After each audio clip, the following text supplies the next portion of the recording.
Mi abuelo me contó que en una época existió el Chachapuma, el hombre león que vivía en lo alto de Villamón. Fue él quien nos enseñó a domar la alpaca y a cazar la vicuña. Fue él quien fundó un gran pueblo a orillas del Titicaca. Dominaba las cumbres y el altiplano aymara. Un día retornará y acabará con esta miseria dolorosa y mortal en la que vivimos sometidos.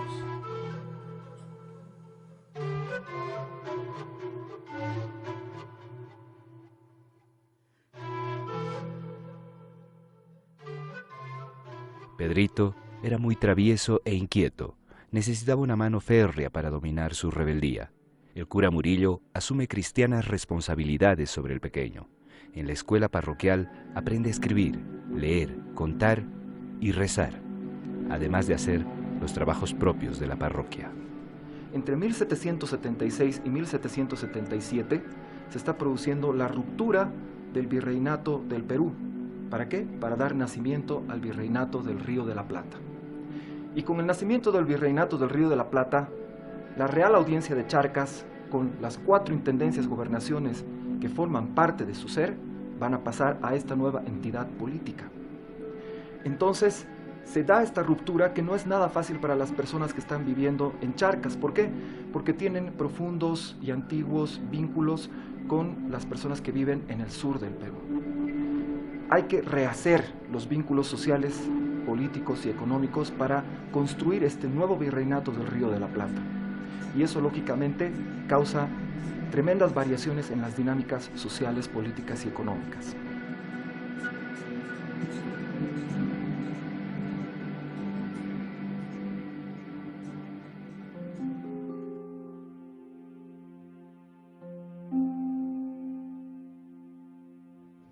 En este tiempo, las colonias han hecho riqueza, han extendido sus tierras, hemos mandado oro y plata raudales a España.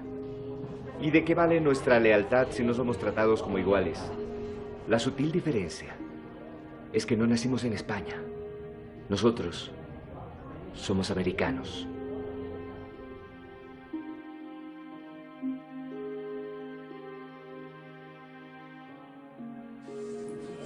¿Qué te pasa, Pedro?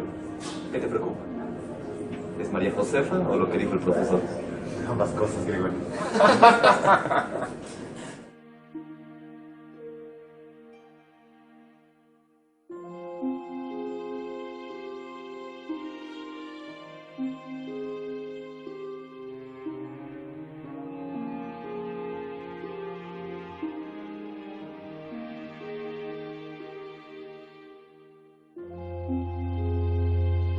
Por el Seminario de La Paz pasaron todas las generaciones de hombres paceños que actuaron en las jornadas de la independencia y la guerra de los 16 años.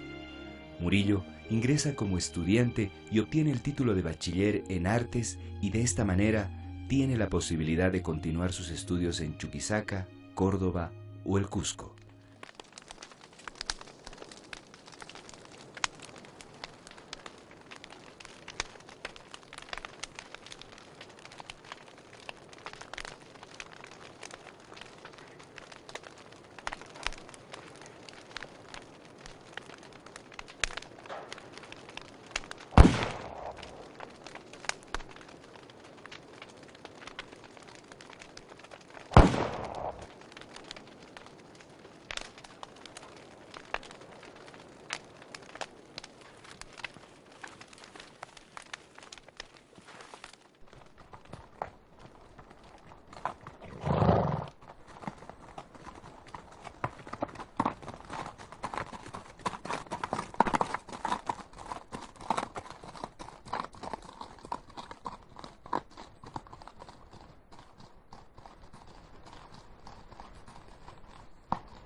parecer ya nadie nos sigue.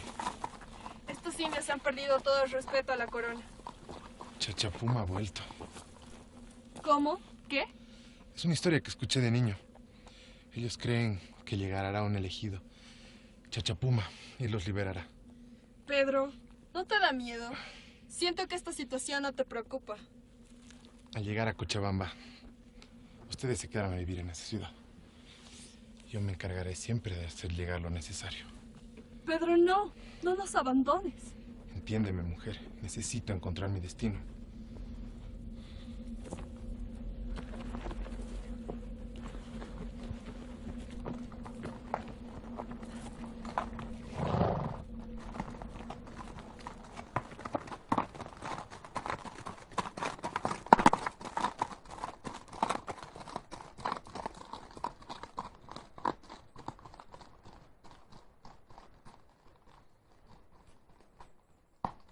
A fines del siglo XVIII tenemos un fenómeno muy extendido de rebeliones indígenas que se producen dentro del territorio de Charcas, dentro también del sur del actual Perú, lo que podemos entender como el Alto Perú.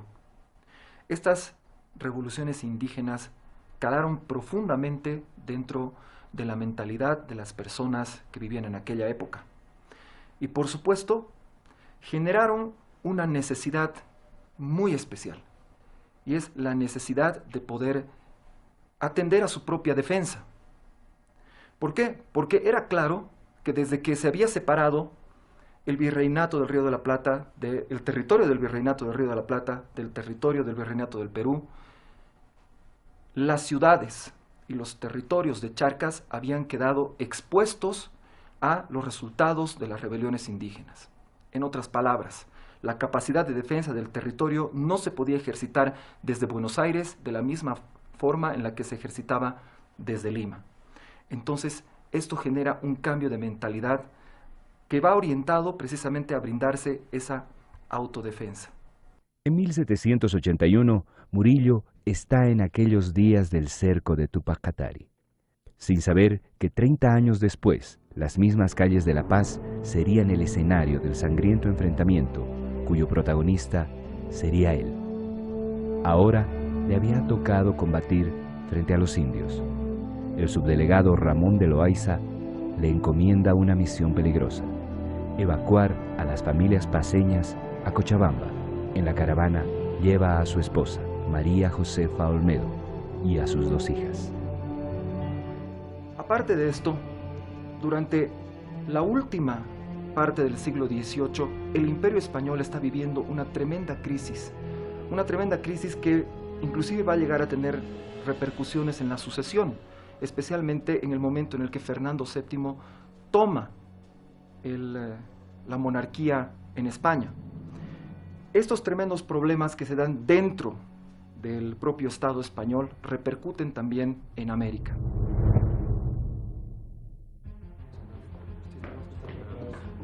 Yo logro ustedes pasar. He logrado.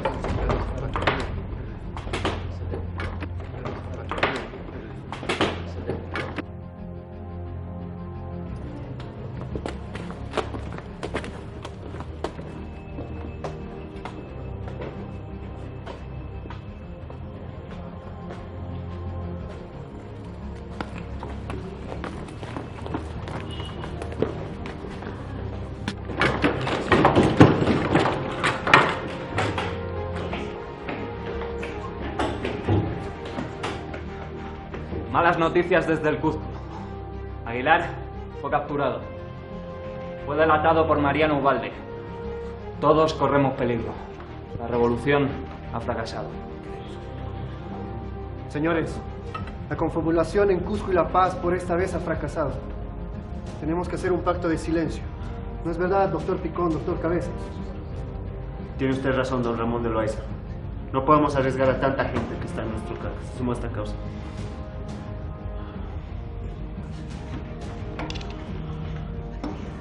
Señores, abandonemos este recinto sin dejar huella de nuestro paso, pero no dejemos abandonado el sentimiento de libertad.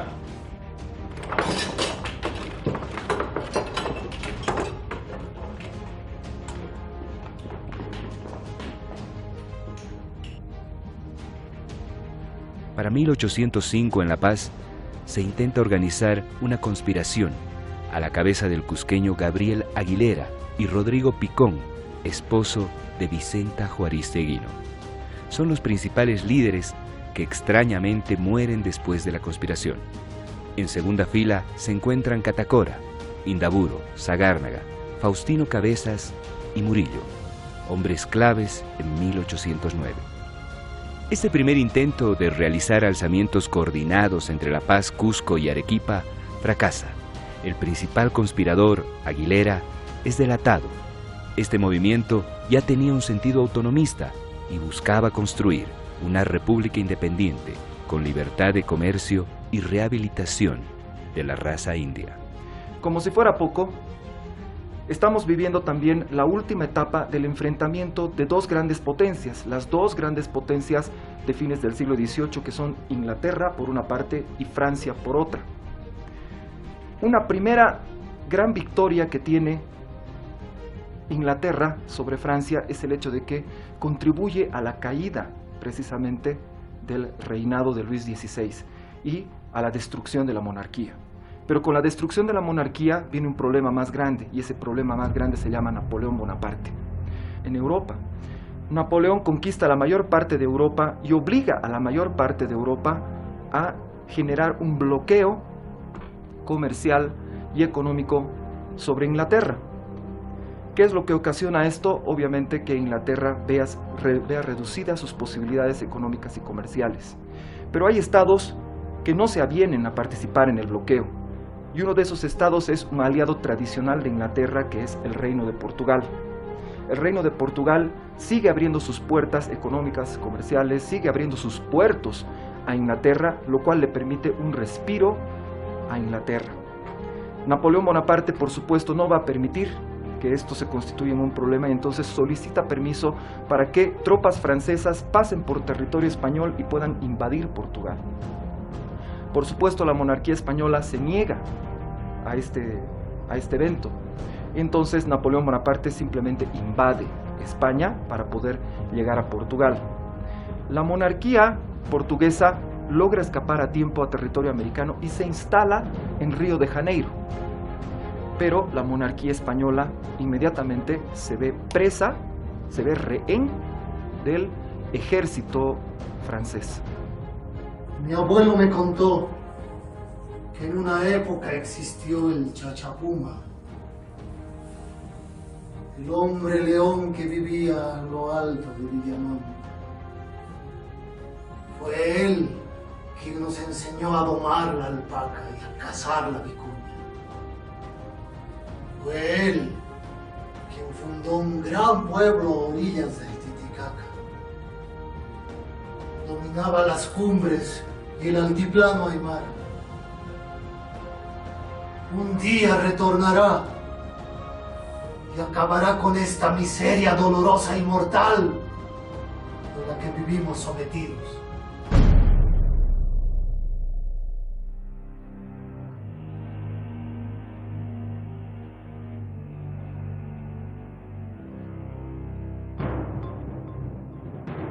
Los pasquines aparecen a principios de 1780 por los vecindarios de La Paz, Chuquisaca y Cochabamba.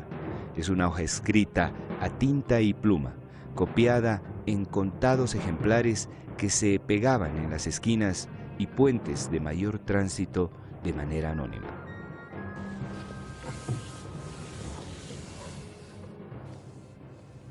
Oye, dime. ¿Te atreves a ir a la casa del gobernador? Claro que sí, vamos. Vamos.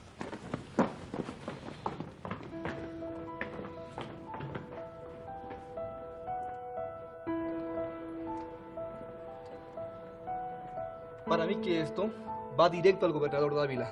Los impuestos cada día suben más y más. Ya será de un nuevo gobierno. ¿Qué dicen ustedes? Es un gobierno demasiado déspota. Está clarísimo esto. Vean. Él tiene que morir. Efectivamente. A un principio no tenían una tendencia revolucionaria. En Chuquisaca se publicaban querellas entre carlotistas y fernandistas de forma irreverente. En La Paz, sus mensajes son hirientes, directos y criticaban a las autoridades locales. Tenían un rol de agitar a la población en contra de sus gobernantes. Esto ha llegado demasiado lejos. Acusarme de ladrón.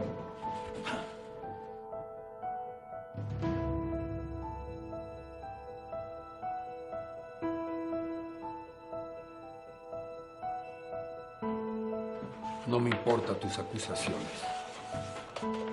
Es saber quién o quiénes son los autores. Bueno, me han llegado rumores que se reúnen en la casa de un Chaya Tejeta por las noches algunas logias. Aparentemente se está armando una conspiración. Hay muchos bandos en este momento, muchos bandos.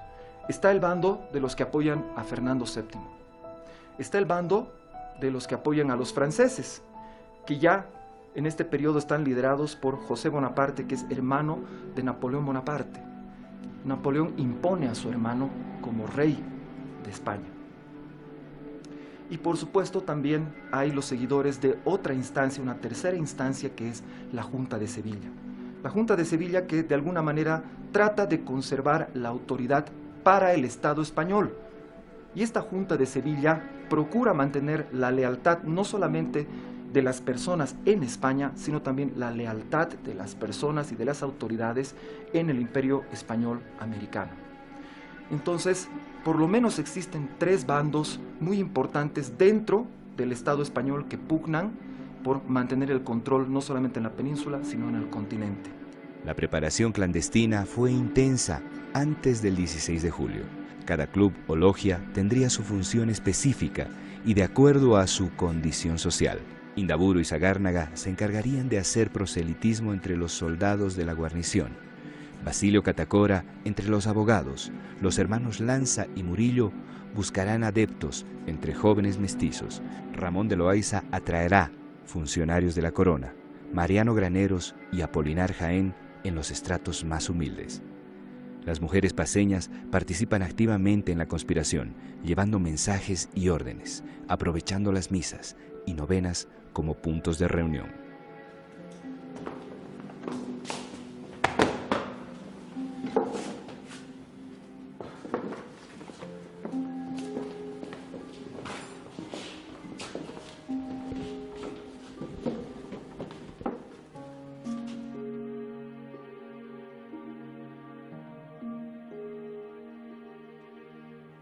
Señores, bienvenidos a esta humilde casa.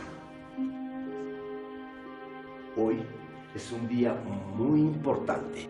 Claro que sí, Chaya Tejeta. Es tu cumpleaños.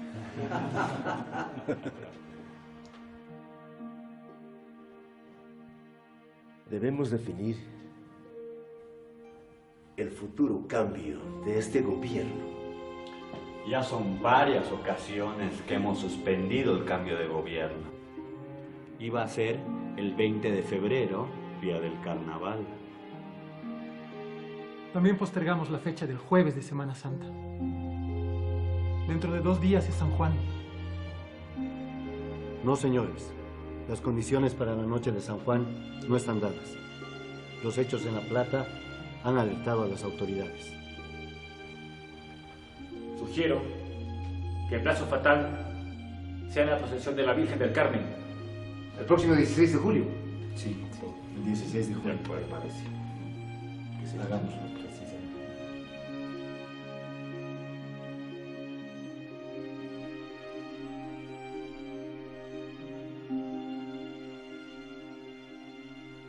Los revolucionarios pensaban tener una federación de cabildos.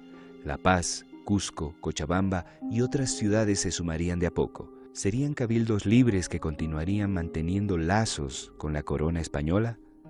¿Serían monarquías independientes o estados libres? Eran las preguntas y contradicciones que tenían sus principales líderes. Una cosa que es importante comprender de la revolución del 16 de julio es que tiene marcadas diferencias con la revolución precedente de 25 de mayo de 1809 que sucede en Chuquisaca.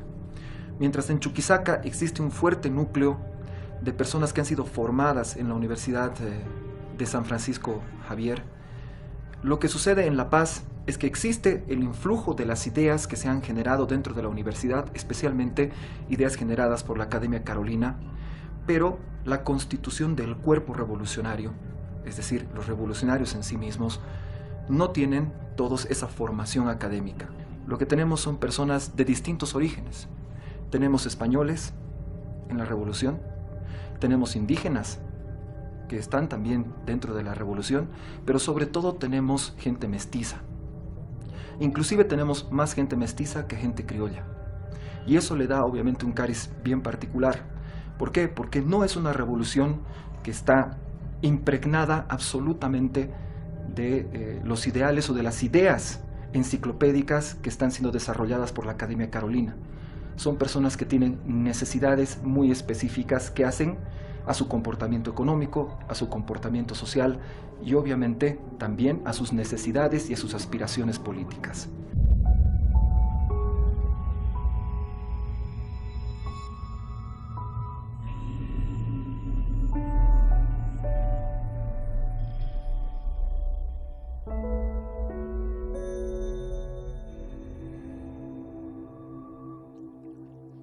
He comprometido a varios soldados que a una orden se amotinarán frente a sus superiores.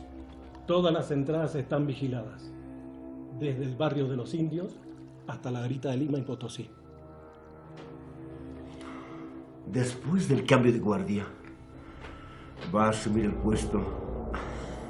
Lo tengo identificado. Es el centinela más flojo. No me costará nada reducirlo. Entonces, en tropel, entran al cuartel de veteranos para tomar las armas. No olvides llevar la coraza de cuero. Bueno, Indaburo, Melchor, Graneros ya tienen sus tareas. A la señal de arrebato de las campanas, todos salimos.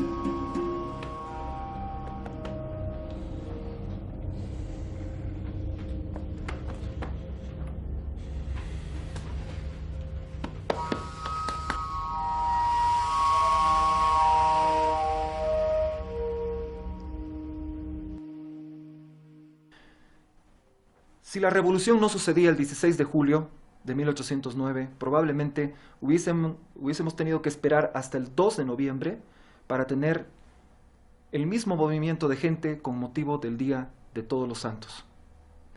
Entonces, eso significaba esperar demasiado tiempo. Había un detalle tremendamente importante que entraba en juego.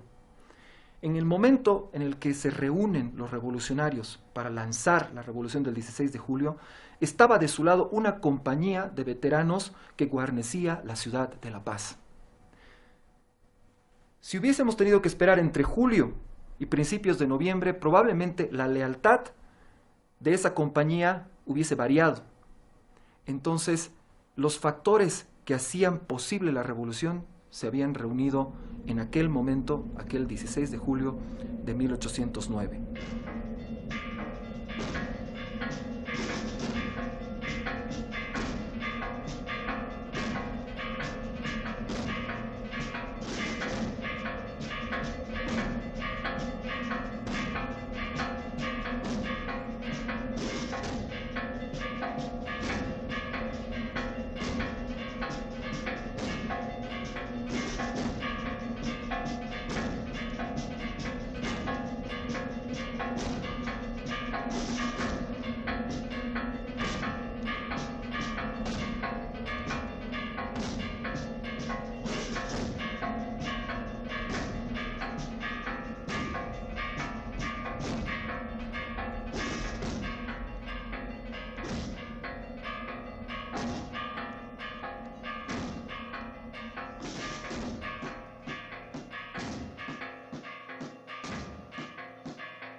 La ceremonia de la procesión de la Virgen del Carmen, como todos los años, se realiza la tarde del 16 de julio. Inicialmente el paseo religioso es en el templo de Santa Teresa. Prosiguió por la calle del Seminario, la Plaza de Armas, Santo Domingo, hasta las cuestas de las Concebidas y la calle del Comercio. Acudieron hermandades, cofradías, gremios, congregaciones religiosas y el pueblo en todos sus estamentos.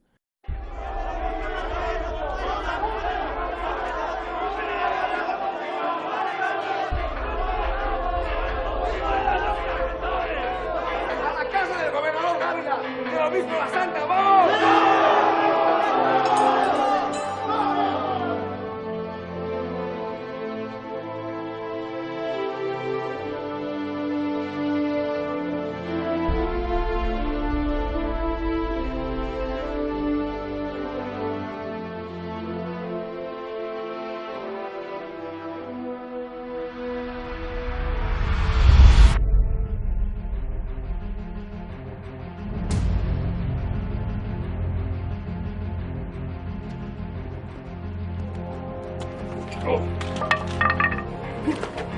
¡A las armas!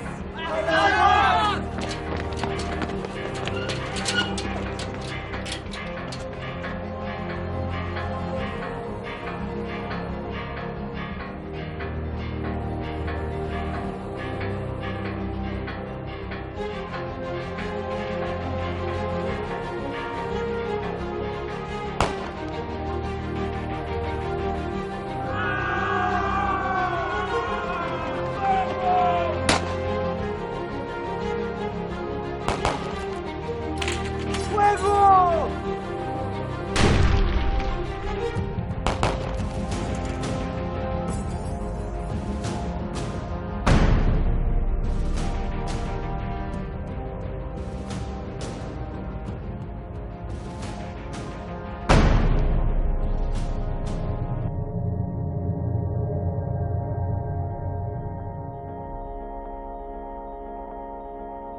¡Muerta los chofetones! ¡Camina!